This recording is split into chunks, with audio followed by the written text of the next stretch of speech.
చక్కనైనటువంటి మాటలను విన్నాం. మరి ఒక మాటలోనికి మనం వెళ్ళడానికి ముందుగా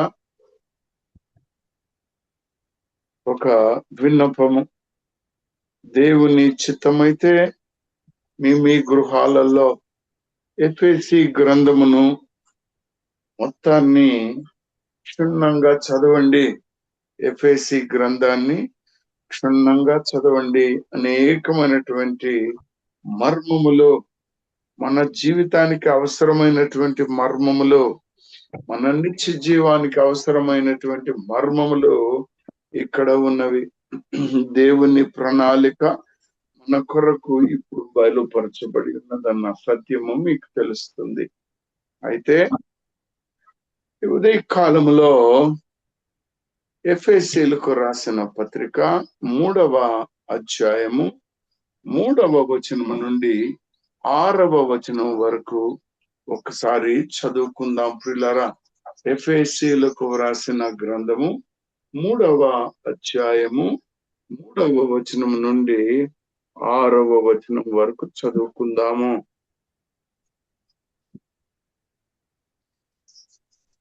ఎట్లనగా క్రీస్తు మర్మము దేవదర్శనము వలన నాకు తెలియపరచబడిన దాని సంగతిని గూర్చి మునుపు సంక్షేపముగా వ్రాసితిని.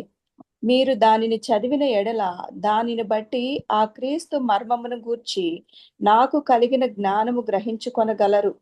ఈ మర్మం ఇప్పుడు ఆత్మ మూలముగా దేవుని పరిశుద్ధులకు అపోస్తలకును ప్రవక్తలకును బయలుపరచబడి ఉన్నట్టుగా పూర్వకాలములయందు మనుషులకు తెలియపరచబడలేదు. ఆమేన్.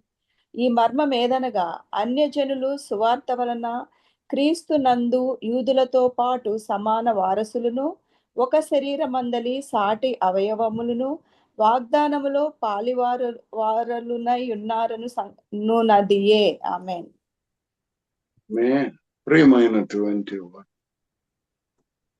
ఒక ప్రాముఖ్యమైనటువంటి సత్యము నీకు నాకు తెలియాలి. ఏమిటి ఆ ప్రాముఖ్యమైనటువంటి మాట అంటే, ఈ మర్మం ఇప్పుడు ఆత్మ మూలముగా దేవుని పరిశుద్ధులకు అపోస్తులకును ప్రవక్తలకును బయలుపరచబడి ఉన్నట్టుగా పూర్వకాలములయందు మనుష్యులకు తెలియపరచబడలేదు. అంటే మొట్టమొదటి మాట మీకు చెప్పడానికి నేను ఆశపడుతున్నది ఏంటంటే, ఈ మర్మము ఏదనగా అన్యజనులు సువార్త వలన క్రీస్తు యేసునందు యూదులతో పాటు సమాన వారసులను, ఒక శరీరమందలి సాటి అవయవములను వాగ్దానములో పాలివారై ఉన్నారనున్నది. ప్రియమైనటువంటి వారు,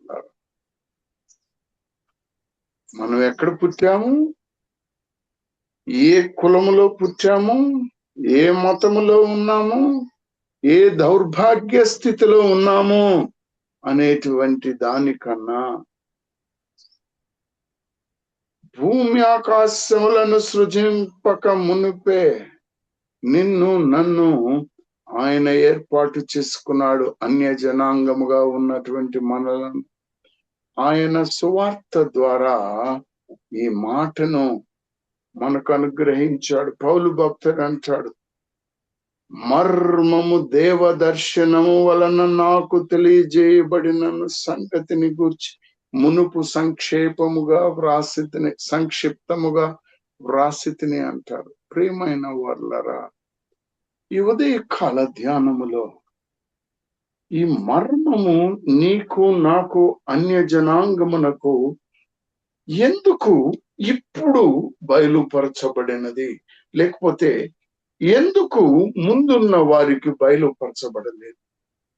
నీకు నాకు బయలుపరచబడినటువంటి ఈ మర్మమును బట్టి నీవు నేను ఏమి చేయాలి, ఎలా ఈ మర్మమును మనము తెలుసుకొని క్రైస్తవ జీవితమును కొనసాగించాలి అనేటువంటి విషయాలను బహుశా దేవుని చిత్తమైతే మనము ధ్యానము చేసుకుందాం పిల్లలు.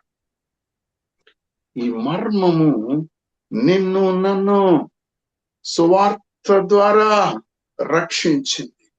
ఈ మర్మము నిన్ను నన్ను మనము దేవుని బిడ్డలుగా ఇశ్రాయేలు జనాంగముతోటి చేయబడి ఉన్నాము.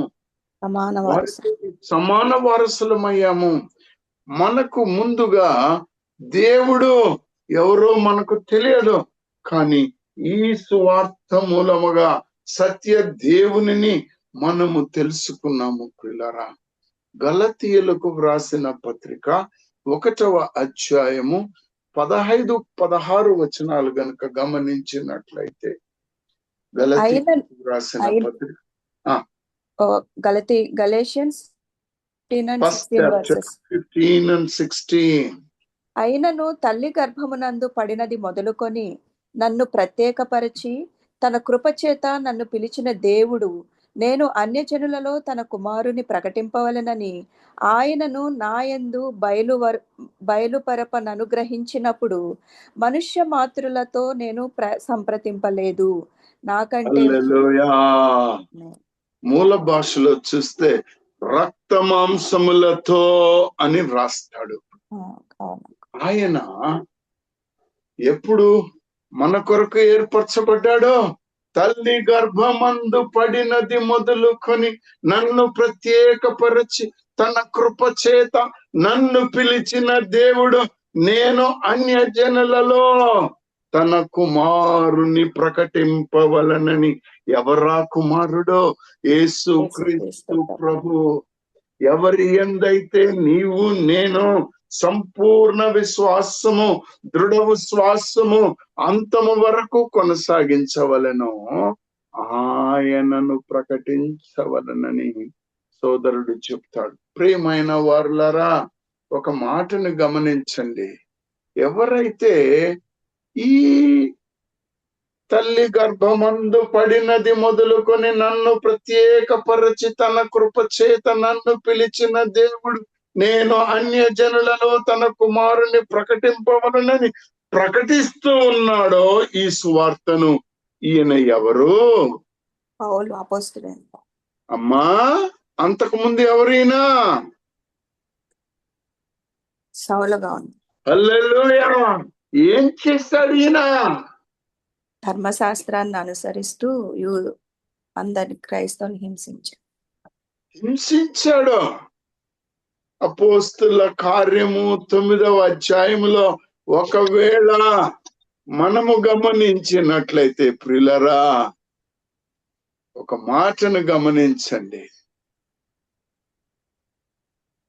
మొదటి 3 వచనాలు చూడండి. 9వ వచనంలో సౌలు ఇంకను ప్రభు యొక్క శిష్యులను బెదిరించుటయను హత్య చేయుటను తనకు ప్రాణాధారమైనట్టు ప్రధాన యాజకుని యొద్దకు వెళ్ళి ఈ మార్గమందున్న పురుషులనైనను స్త్రీలనైనను కనుగొనిన ఎడల వారిని బంధించి యెరూషలేమునకు తీసుకొని వచ్చుటకు దమస్కులోని సమాజముల వారికి పత్రికలిమ్మని అడిగాను. హల్లెలూయా. ఏం జరిగినప్పుడు? అతడు ప్రయాణము చేయుచు దమస్కు దగ్గరకు వచ్చినప్పుడు అకస్మాత్తుగా ఆకాశం నుండి ఒక వెలుగు అతని చుట్టూ ప్రకాశించెను. హల్లెలూయా. ఒక వెలుగు అతని చుట్టూ ప్రకాశించింది. అప్పుడు అతడు నేల మీద పడి సౌలా సౌలా నీవేళ నన్ను హింసించుచున్నావని తనతో ఒక స్వరము పలుకుట వినెను.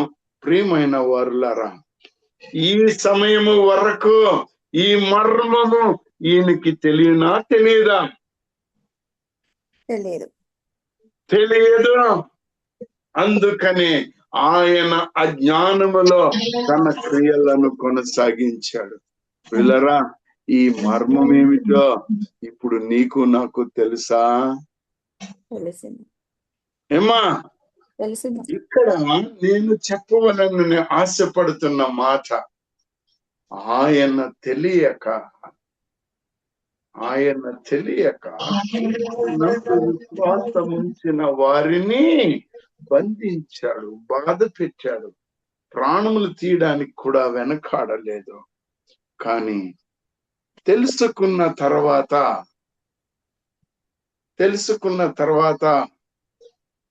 14వ వచనం చూడండి ఒకసారి. హల్లెలూయా. ఇక్కడను నీ నామమును బట్టి ప్రార్థన చేయు వారినందరినీ బంధించుటకు అతడు ప్రధాన యాజకుల వలన అధికారము పొంది ఉన్నాడని ఉత్తరమిచ్చెను. అందుకు ప్రభువు, నీవు వెళ్ళుము, అన్యజనుల ఎదుటను రాజుల ఎదుటను ఇశ్రాయేలీల ఎదుటను నా నామము భరించుటకు ఇతడు నేను ఏర్పరచుకొనిన సాధనమై ఉన్నాడు. ఆమేన్. హల్లెలూయా. 16వ వచనం కూడా చూడండి. నేను ఏర్పరచుకొనిన సాధనము, ఇతడు నా నామము కొరకు ఎన్ని శ్రమలను అనుభవింపవలెనో, ఇతడు నా నామము కొరకు ఎన్ని శ్రమలను అనుభవింపవలెనో నేను ఇతనికి చూపుదునని అతనితో చెప్పాను. ప్రియమైన వారులారా, ఇక్కడ అజ్ఞానము జ్ఞానము, ఆ జ్ఞానము మరుగై ఉన్నది. ఇప్పుడు దేవుడు ఆ జ్ఞానమును తన సువార్త ద్వారా నీకు నాకు అనుగ్రహించి ఉన్నాడు. 27వ వచనం చూడండమ్మా. అయితే బర్నబా అతనిని దగ్గర తీసి అపోస్తల యొద్దకు 27వ వచనం తల్లి. అన్య జనులలో ఈ మర్మము యొక్క మహదైశ్వర్యము ఎట్టిదో అది అనగా మీ యందున్న క్రీస్తు మహిమ నిరీక్షణ ఉన్నాడను సంగతిని దేవుడు తన పరిశుద్ధులకు తెలియపరచగోరి ఇప్పుడు ఆ మర్మమును వారికి బయలుపరచను. క్షమించాలి తల్లి. కొలసీలకు రాసిన పత్రిక 1వ అధ్యాయం 25-27వ వచనము ఒక్కసారి మనము చూద్దాం. ఎందుకు మనకు ఈ మర్మమును ఇప్పుడు దయచేసి ఉన్నాడో, తెలియపరిచి ఉన్నాడు సువార్త ద్వారా. దేవుని వాక్యమును అనగా యుగములలోను తరములలోను మరుగు చేయబడి ఉన్న మర్మమును సంపూర్ణముగా ప్రకటించుటకు మీ నిమిత్తము నాకు అప్పగింపబడిన దేవుని ఏర్పాటు ప్రకారము నేను ఆ సంఘమునకు పరిచారకుడనైతిని. అన్యజనులలో ఈ మర్మము యొక్క మహిమైశ్వర్యము ఎట్టిదో అది అనగా మీ యందున్న క్రీస్తు మహిమ నిరీక్షణ అయి ఉన్నాడను సంగతిని దేవుడు తన పరిశుద్ధులకు తెలియపరచగోరి ఇప్పుడు ఆ మర్మమును వారికి బయలుపరచెను. ఆమేన్. హల్లెలూయా. ఈ మర్మము తెలియపరచబడాలి. ఇప్పుడు ప్రత్యేకంగా ఇచ్చాడు. ఏమిటి ఈ మర్మము? మనం ముందుగా చూసుకున్నాము ప్రియులారా. అన్య జనాంగమైన మనము ఇశ్రాయేలీయులతో సమాన వారసులమయ్యాము. దేవుడు లేని మనకు ఈ ధన్యతను ఆయన దయచేశాడు ప్రియులారా. ఆయన శరీరములో పాలి భాగస్థులమయ్యాము. ఆయన వాగ్దానములలో మనము దీవించబడ్డాము ప్రియులారా, పాలివారమయ్యాం. మరి మనం ఏమి చేయాలి అనే మాటను ఒకవేళ మనం గమనిస్తే, ఎఫెసీయులకు రాసిన పత్రిక 2వ అధ్యాయము 11వ వచనం చూడండి. ఈ మర్మము నీకు నాకు తెలియపరచబడిన తర్వాత మనము ఎలా ఉండాలి? కాబట్టి మునుపు శరీర విషయములో అన్యజనులయ్యుండి శరీరమందు చేతితో చేయబడిన సున్నతి గలవారు అనబడిన వారి చేత సున్నతి లేని వారనబడిన మీరు ఆ కాలమందు ఇశ్రాయేలుతో సహపౌరులు కాక పరదేశులను, వాగ్దాన నిబంధనలు లేని పరజనులను, నిరీక్షణ లేని వారును, లోకమందు దేవుడు లేని వారునయ్యుండి క్రీస్తుకు దూరస్తులై ఉంటిరని మీరు జ్ఞాపకము చేసుకొనిడి. హల్లెలూయా. ఈ మర్మము తెలియక ముందు సౌలుగా ఉన్న ఆయన దేవుని విశ్వాసులను బాధించాడు. ఈ సత్యము తెలుసుకున్న తర్వాత వారికి సత్య మార్గమును చూపించాడు, ఈ సువార్తను బోధించాడు. ప్రియమైనటువంటి వారులరా, నీవు నేను దేవునికి ఎలా సమీపస్తులమయ్యామో ఏమి జ్ఞాపకం చేసుకోవాలి అని అంటే నీ పాత జీవితము. ప్రియులారా, దీని కొరకు 14వ వచనం చూడండి. ఆయనను మునుపు దూరస్తులైన మీరు ఇప్పుడు క్రీస్తు ఆయనను మునుపు దూరస్తులైన మీరు ఇప్పుడు క్రీస్తు యేసునందు క్రీస్తు రక్తము వలన సమీపస్తులై ఉన్నారు. రక్తము వలన సమీపస్తులై ఉన్నారు. ఆయన మన సమాధానమై ఉండి మీకును మాకును ఉండిన ద్వేషమును అనగా విధి రూపకమైన ఆజ్ఞలు గల ధర్మశాస్త్రమును తన శరీరమందు కొట్టివేయుట చేత మధ్య గోడను పడగొట్టి మన ఉభయులను ఏకము చేసెను. ఆమేన్. హల్లెలూయా. దీని ద్వారా మనకేం జరిగింది? దీని ద్వారా మనకేమి జరిగింది? 15వ వచనం చూడండి అమ్మా.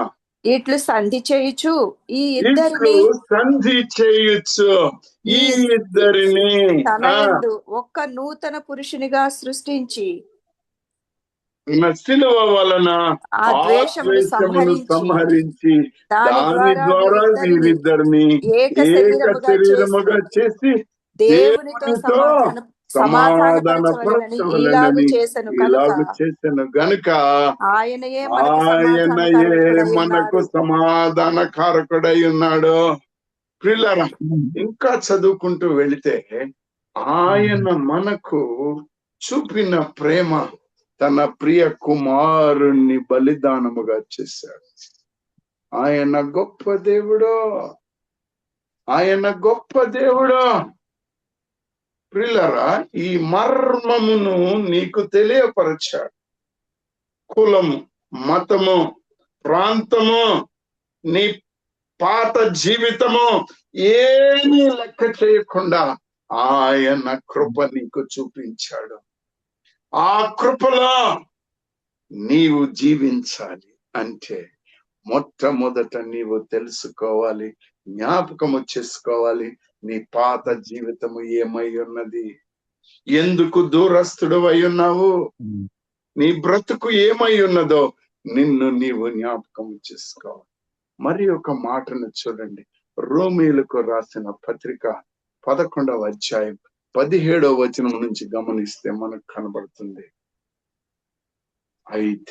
అయితే కొమ్మలలో కొన్ని విరిచివేయబడి అడవి ఒలీవ కొమ్మవై ఉన్న నీవు వాటి మధ్యను అంటుకట్టబడి ఒలీవ చెట్టు యొక్క సారవంతమైన వేరులో వాటితో కలిసి పాలు పొందిన ఎడల ఆ కొమ్మల పైన నీవు అతిశయింపకుము.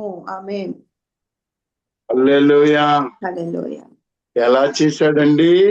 ఒలీవ కొమ్మలలో కొన్ని విరిచివేయబడి అడవి ఒలీవ కొమ్మవై ఉన్న నీవు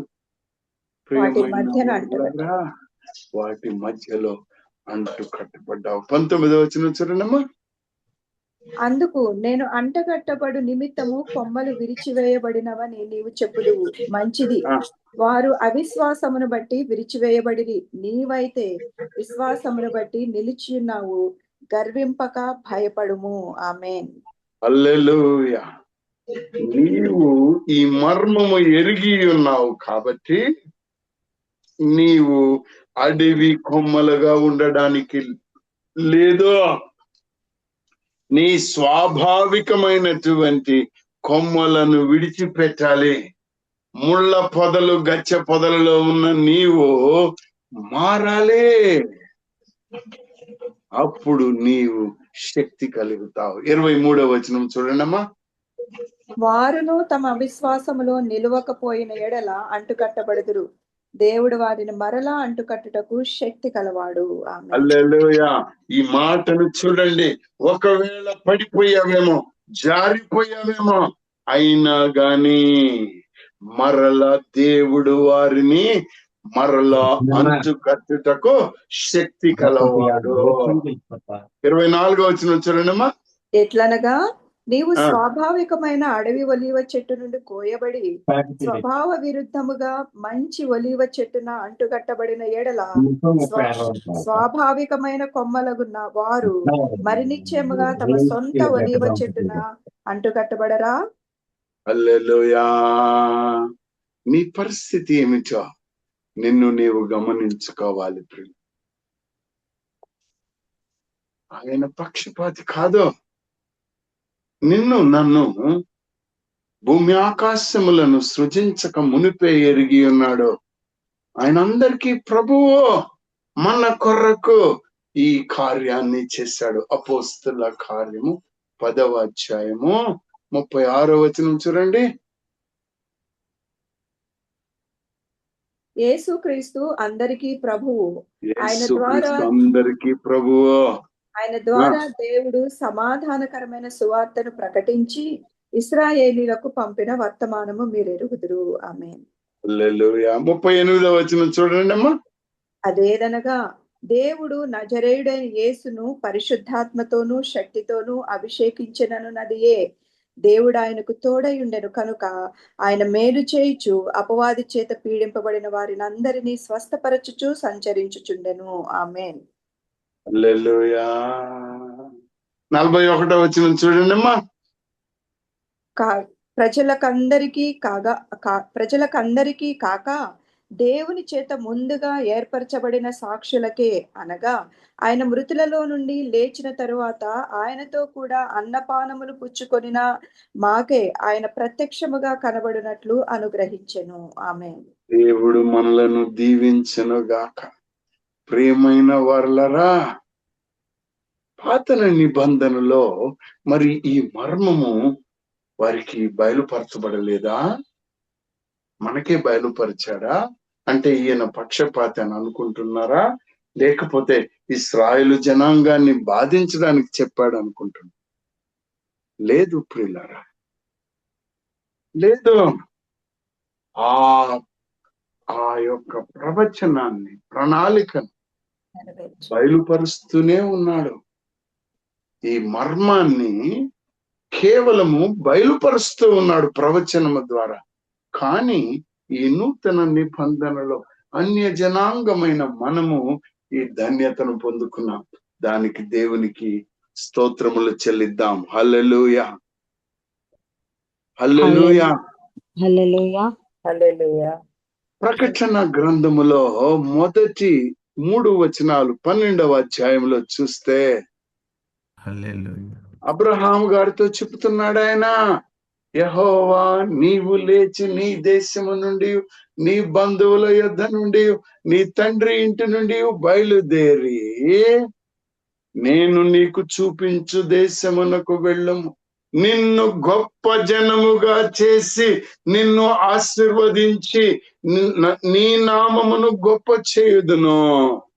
నీవు ఆశీర్వాదముగా ఉందువు.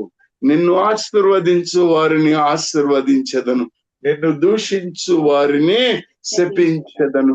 భూమి యొక్క సమస్త వంశములు నీ యందు ఆశీర్వదింపబడునని అబ్రహాముతో అనగా. ప్రియమైన వారులారా, ఏమంటున్నాడు ఇక్కడ? భూమి యొక్క సమస్త వంశములు నీ యందు ఆశీర్వదించబడును. భూమి యందున్న వంశములలో అన్య జనాంగము లేదా, ఉందా? అది సత్యమైనప్పుడు ఆయన ప్రణాళిక గొప్పది. ఆయన తన కుమారుని మన కొరకు ఏర్పరిచాడు, మన కొరకు పంపించాడు. ఆయన ప్రాయశ్చిత్తము శిలువ మాను మీద చేశాడు. పిల్లరా, దేశములో ఆశీర్వదించబడ్డాయి. యెషయా గ్రంథము 49వ అధ్యాయము 6వ వచనంలో చూస్తే కనబడుతుంది మనకు, ఆయన ప్రారంభము నుండి కూడా నీ కొరకు నా కొరకు ఒక ప్రణాళిక వేసుకొని ఆదరిస్తూనే ఉన్నాడు. పిల్లరా, మనల్ని విడువలేదు ఆయన, మనమే ఆయనను విడుస్తూ ఉన్నాం. చూడతాను యెషయా 49:6వ వచనము. నీవు యాకోబు గోత్రపు వారిని ఉద్ధరించినట్లును, ఇశ్రాయేలులో తప్పింపబడిన వారిని రప్పించినట్లును నా సేవకుడవై ఉండుట ఎంతో స్వల్ప విషయము. భూదిగంతముల వరకు భూదిగంతముల వరకు నీవు నేను కలుగజేయు రక్షణకు సాధనమగుటకై హల్లెలూయా. భూదిగంతముల వరకు నేను కలుగజేయు రక్షణకు సాధనమగుటకై అన్యజనులకు వెలుగైయుండునట్లు నిన్ను నియమించినను. ఎవరు ఈ వెలుగు? యేసుక్రీస్తు ప్రభువు. ఆ దేవుని ప్రణాళికలో నీవు నేను సర్వ సృష్టికి ముందే ఏర్పరచబడి ఉన్నాము ప్రియులారా. ఆ రక్షణను పొందుకున్నాము. ఒకవేళ మీరు ఇంకా ఈ యొక్క మర్మము ఎలా ఉందో గమనించినట్లయితే నిర్గమ కాండం 12వ వచనంలో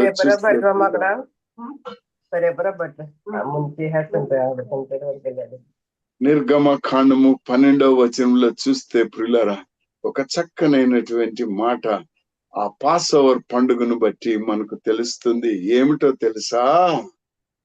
ఏంటో తెలుస్తా? 12వ వచనం చూడమ్మా. 12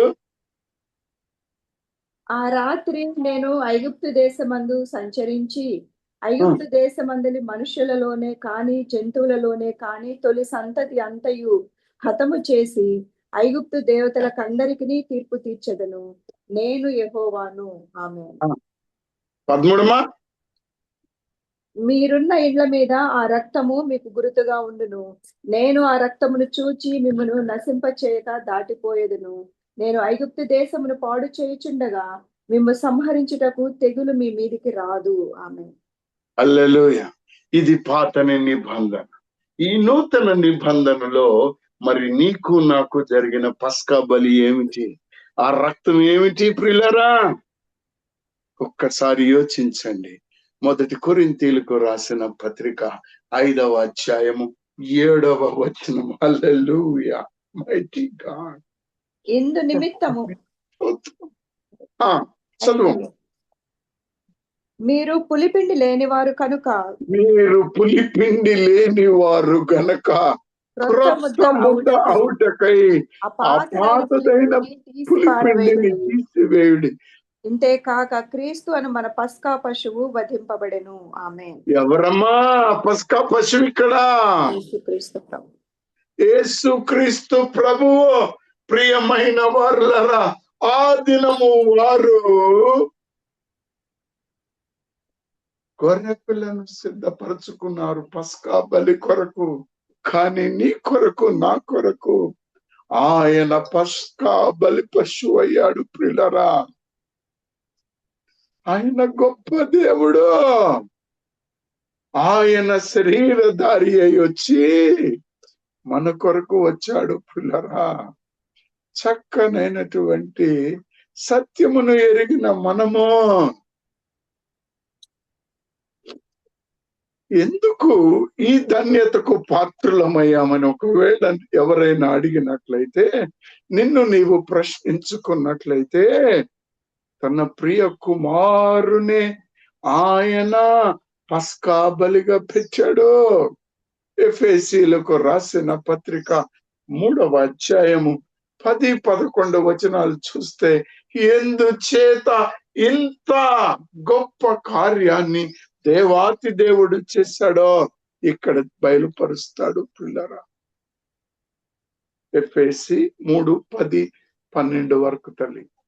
దేవుడు మన ప్రభు అయిన క్రీస్తు యేసునందు చేసిన నిత్య సంకల్పము చొప్పున పరలోకములో ప్రధానులకును అధికారులకును సంఘము ద్వారా తన యొక్క నానా విధమైన జ్ఞానము ఇప్పుడు తెలియపడవలనని ఉద్దేశించి శోధింప శక్యము కాని క్రీస్తు ఐశ్వర్యమును అన్యజనులలో ప్రకటించుటకును సమస్తమును సృష్టించిన దేవుని యందు పూర్వకాలము నుండి మరుగయ్యున్న ఆ మర్మమును కూర్చిన ఏర్పాటు ఎట్టిదో అందరికీ తేటపరచుటకును పరిశుద్ధులందరిలో అత్యల్పుడనైన నాకు ఈ కృప అనుగ్రహించెను. ఆమేన్.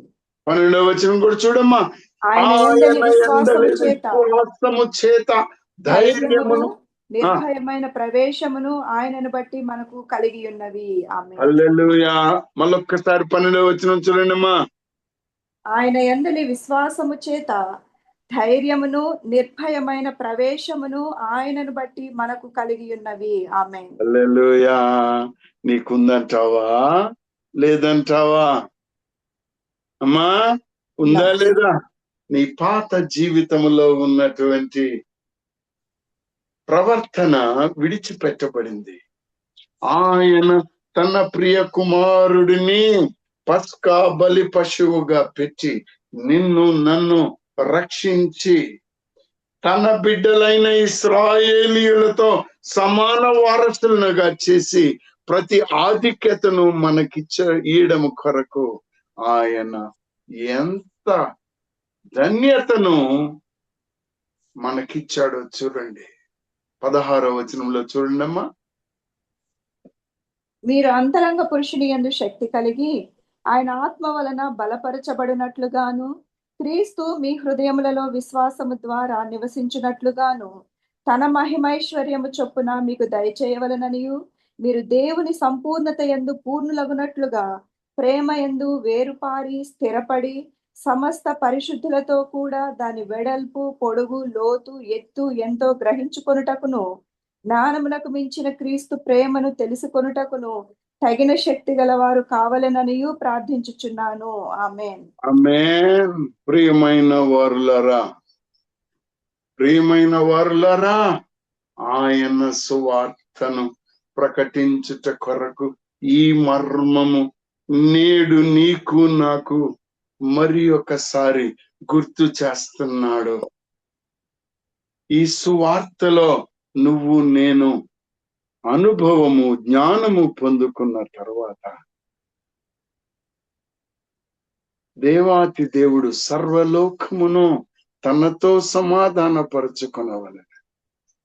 ఆయన ఉన్నలాగున మనమందరము ఏకమై ఉండాలని ఎంతో ప్రార్థన చేస్తూ ఉన్నాడు.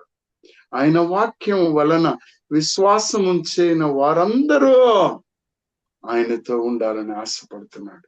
యోహాను సువార్త 17వ అధ్యాయము 20వ వచనం నుండి చదవండి అమ్మా. యోహాను సువార్త 17వ అధ్యాయము 20వ వచనం నుంచి తల్లి. మరియు నీవు నన్ను పంపితివని లోకము నమ్మునట్లు తండ్రి నా యందు నీవును నీ యందు నేనును ఉన్నలాగున వారును మన యందు ఏకమై ఉండవలనని వారి కొరకు మాత్రము నేను ప్రార్థించుట లేదు. వారి వాక్యము వలన నా యందు విశ్వాసముంచు వారందరూ ఏకమై ఉండవలనని వారి కొరకును ప్రార్థించుచున్నాను. ఆమేన్. ఎవరి వాక్యము వలన? వారి వాక్యము వలన. అంటే మర్మము తెలియపరచబడిన నీవు వారిలో పాలిభాగస్తులై వారును మన యందు ఏకమై ఉన్న లాగున ఉండవలనని వారి కొరకు మాత్రము నేను ప్రార్థించుటలేదు.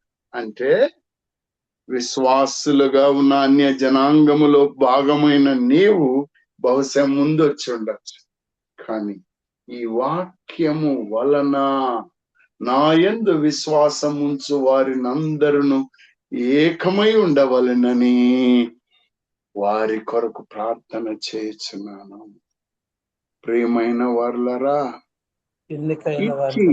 ఇట్టి కార్యము నీవు చేస్తే 22వ వచనం చూడండి, ఆయన మహిమను నీవు పొందుకుంటావు. మనము ఏకమై ఉన్నలాగున వారును ఏకమై ఉండవలనని నీవు నాకు అనుగ్రహించిన మహిమను నేను వారికి ఇచ్చితిని. ఆమేన్. ఏమ్మా ఏం చేశాడంటీనా? మహిమను మనకు అనుగ్రహిస్తున్నాడు. ప్రియమైన వారులారా, ఈ మహిమ మనకు ఆయన ఇవ్వాలి అంటే మనం ఏం చేయాలి? ఈ వాక్యాన్ని తీసుకొని అన్య జనాంగము అయినటువంటి వాక్యం ఎరగని వారి యొద్దకు వెళ్ళాలి. ఆయన యందలి విశ్వాసము చేత ధైర్యమును తెచ్చుకోవాలి.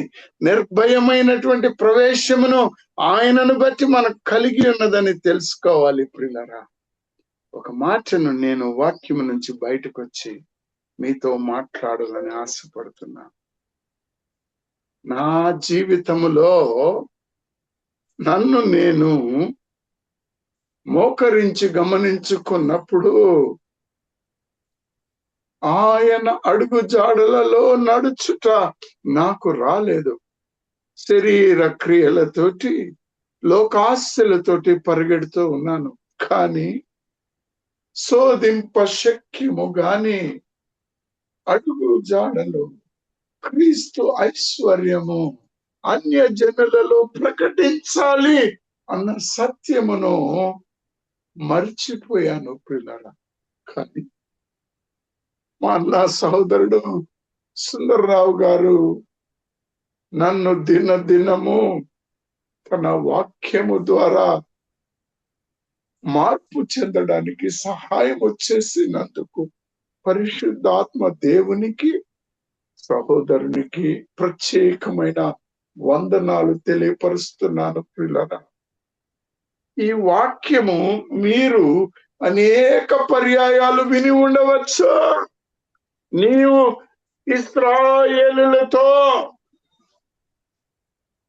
సమాధానపరచబడి ఉండొచ్చు, కానీ పాలివారమైనంత మాత్రములో కాదు. ఎందుకు పాలివారమయ్యాము అన్న సత్యాన్ని గుర్తెరగాలి పిల్లరా. ఎఫెసీయులకు రాసిన పత్రిక 3వ అధ్యాయం 10-12 వచనాలు మళ్ళొక్కసారి చదువుకుంటే నీకు అర్థమవుతుంది. ఎందుకు ఈ మర్మము నీకు తెలియపరచబడినది, ఈ మర్మము ద్వారా నీవు పొందిన మేలు ఏమిటి, ఈ మేలు ఎవరికి చేరవలసి ఉన్నది, నీవేమి చేస్తున్నావు ఈ ఉదయ కాలములో అన్న ప్రశ్న నీకు నాకు అర్థం కావాలంటే ఒక్క మాటను చూడండి పిల్లరా. ఎఫెసీ 3:10 వచనం, శోధింప శక్యము కాని క్రీస్తు ఐశ్వర్యమును అన్యజనులలో ప్రకటించుటకును. ప్రియులరా, నీవు ప్రకటిస్తున్నావా? ప్రకటించే వారికి నీవు ఏమైనా చేయూతను అందిస్తున్నావా? కనీసము వారి కొరకు మోకరించి చేతులెత్తి ప్రార్థన చేస్తున్నావా? ఒక్కసారి ఈ ఉదయ కాలములో నిన్ను నీవు పరిశీలించుకోమని మనదు. సమస్తమును సృష్టించిన దేవుని యందు పూర్వకాలము నుండి మరుగై ఉన్న ఆ మర్మమును గూర్చిన ఏర్పాటు 2000 సంవత్సరాల క్రితం మనకు ఇవ్వబడి ఉన్నది ప్రియులారా. ఆయన శిలువ యాగములో మన పాప దోషాపరాధముల నుండి, సాతాను బంధకముల నుండి విడుదల కలుగచేశాడు.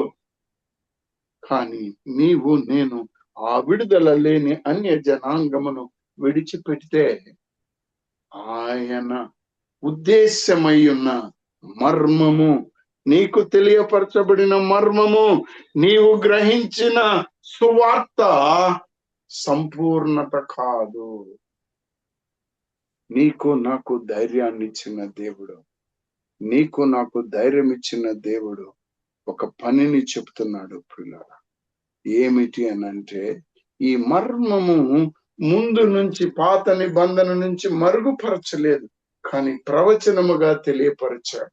ఇంకా అనేకమైనటువంటి సత్యాలు మనకు ఉన్నాయి. కానీ ఈ యొక్క మర్మము తెలుసుకున్న నీవు, ఈ మర్మముని ఎరిగిన నీవు, దీని యొక్క లోతైనటువంటి సత్యాన్ని ఎరిగిన నీవు ఏం చేస్తున్నా?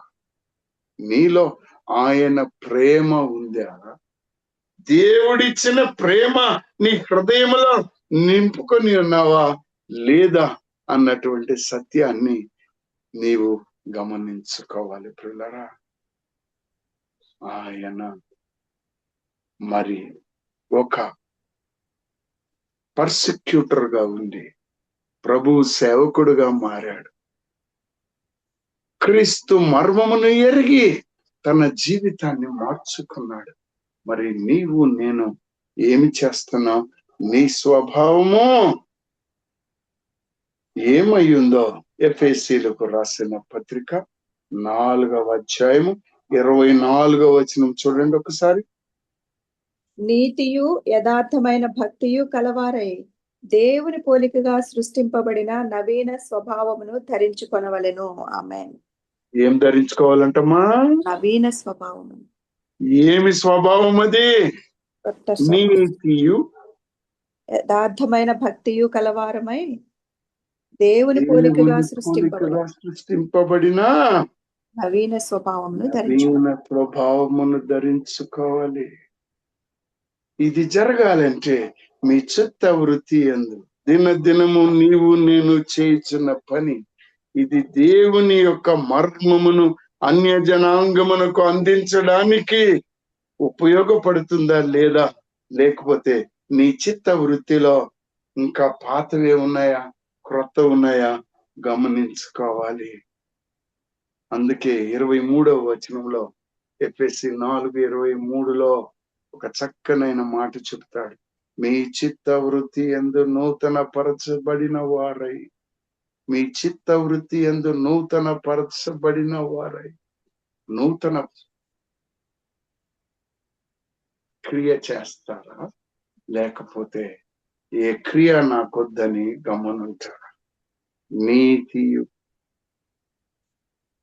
యథార్థమైన భక్తి దేవుని పోలిక సృష్టింపబడిన నవీన స్వభావమును ధరించుకోవాలని మనల్ని పిలుస్తున్నాడు దేవుడు. నువ్వేం చేస్తున్నావు? నిన్ను నువ్వు గమనించుకో, ఒక్కసారి నిన్ను నీవు పరిశీలించుకో ప్రియుడా. దేవుడు నీ కొరకు నా కొరకు చేసిన ఈ సత్యము ఎందుకో తెలుసా? నువ్వు ఏ దేశంలో ఉన్నా, ఏ జాతిలో ఉన్నా, ఏ కులం వాడివైనా, ఇంతకు ముందు నీ పాపపు జీవితం ఏమైనా ఒకటే ఆత్మలోనికి నిన్ను నన్ను ఆయన ఆహ్వానిస్తున్నాడు. తండ్రి సన్నిధికి చేరి ఉన్న నీవు నేను ఆయనను ఎరగాలి. ప్రియులారా, ఈ సత్యము నీకు నాకు ఆయన ఉన్న ఆ దూరాన్ని దగ్గర చేశాడు.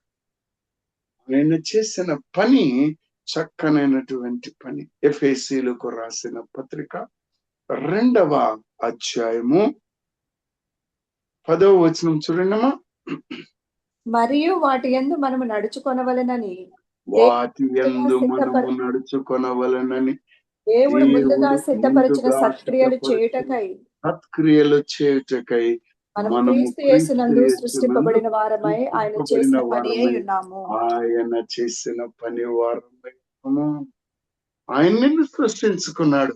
తప్పిపోయిన నిన్ను తన ప్రియ కుమారుడైన యేసు క్రీస్తు ద్వారా, ఆ శిలువ యాగములో ఆయన పడిన శ్రమల ద్వారా, మరణము ద్వారా, పునరుద్ధాన శక్తి ద్వారా నిన్ను నన్ను దగ్గరకు తీసుకొని వచ్చాడు. 12వ వచనం చూడండమ్మా. ఆ కాలమందు ఇశ్రాయేలుతో సహ పౌరులు కాక పరదేశులను, వాగ్దాన నిబంధనను లేని పరజనులను, నిరీక్షణ లేని వారును, లోకమందు దేవుడు లేని వారునయ్యుండి క్రీస్తుకు దూరస్తులై ఉంటురని మీరు జ్ఞాపకము చేసుకొనుడి. తర్వాతమ్మా, అయినను మూనపు దూరస్తులైన మీరు ఇప్పుడు క్రీస్తు యేసునందు క్రీస్తు రక్తము వలన సమీపస్తులై ఉన్నారు. ఆమేన్. క్రీస్తు రక్తము వలన సమీపస్తులై ఉన్నారు. ఆయన సమాధాన కారకుడు. ఆయన నీతో నాతో సంధి చేసి ఉన్నాడు. ప్రియులారా, ఈ సంధి ఏమిటి అనంటే అన్య జనాంగానికి ఈ సువార్త చేరాలి. ఈ అన్య జనాంగానికి ఈ సువార్త చేరకపోయినట్లయితే ఆ రాకడ ఆలస్యం అవుతుందని దేవుడు మనకు హెచ్చరిక చేస్తూ ఉన్నాడు. ఈ మర్మము ఈ ఉదయ కాలంలో నిన్ను నన్ను ఒక ప్రేరేపణ తీసుకొని రావాలన్నది నా ఆశ. మనము పాపముల చేత, అపరాధముల చేత చచ్చిన వారై ఉన్నాం. అయినా క్రీస్తుతో కూడా మనము బ్రతికింపబడ్డాము. కాబట్టి ఈ ఉదయ కాలంలో నీకు ఒకటే ప్రశ్న. ఆయన సువార్తను, మర్మమయున్న సువార్తను జ్ఞానము లేని వారికి, అజ్ఞానములో ఉన్న వారికి, అంటే సౌలు జ్ఞానము లేనప్పుడు క్రైస్తవులని హింసించాడు, బంధించాడు, చెరసాలలో వేశాడు. ప్రియులారా, ఈ భారతదేశంలో ఇంకా అనేక మంది అట్టి అజ్ఞానంలోనే ఉన్నారు. వారికి ఈ మర్మము ఎవరు తెలియచేస్తారో, ఈ మర్మము తెలియచేయడానికే నీవు ఈ మర్మముల గురించి తెలుసుకున్నావు. ఈ మర్మము నీ జీవితంలో ఒక కార్యము చేయాలి. ఆయన స్వరూప్యంలోనికి మొదట నీవు మారాలి. మారిన నీవు ఈ సువార్త పట్టుకొని పరిగెత్తాలి. అన్య జనాంగానికి, వాక్యము లేని వారికి ఈ వాక్యాన్ని అందించాలి. అదే ప్రభు నీకు నాకు బయలుపరిచిన ఈ మర్మము యొక్క ముఖ్య ఉద్దేశము. ఈ మర్మము నీకు నాకు ప్రకటింపబడింది, కానీ ఇప్పుడు నువ్వేం చేస్తున్నావు అన్నది నీ జీవితంలో, నా జీవితంలో ప్రథమమైన మాట. ప్రియులారా, దూరస్తులుగా ఉన్న మనము సమీపస్థులమయ్యాం. క్రీస్తుతోటి సమాధాన కారణమైన ఆయనను బట్టి మనము దేవునికి దగ్గరయ్యాం.